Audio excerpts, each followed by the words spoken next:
Saat mancing, wali kota temukan kokain 70 ton, dikira kerumunan ikan.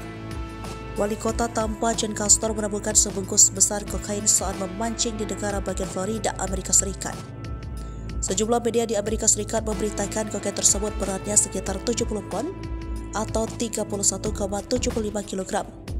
Jika diuangkan, harganya kira-kira 1,1 juta dolar Amerika Serikat atau sekitar 16,73 miliar rupiah. Penemuan kokain ini bermula saat Jen sedang berlibur bersama keluarga di Marathon Florida Keys pada Minggu 23 Juli 2023. Seorang anggota keluarganya melihat sesuatu di perairan Atlantik. Dalam samar-samar, ia mengirakan kerumunan ikan kecil. Namun, ketika semakin dekat, penilaiannya terhadap benda itu berubah. Ia yakin benda itu satu pal kokain. Castor tidak ragu dengan penglihatannya. Ia pernah lebih dari 30 tahun menjadi polisi wanita di Tampa, termasuk 6 tahun sebagai kepala. Dia dengan mudah mengenali bungkus narkoba. Keluarga Castor kemudian memuat benda seukuran microwave itu ke kapal mereka. Budelan yang dikemas rapat terlihat di bawah lapisan plastik.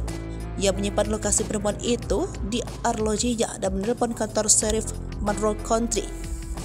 Patroli perbatasan Amerika Serikat langsung menyita benda tersebut pada tanggal 24 Juli 2023. Otoritas tempat mengumumkan penemuan itu di media sosial.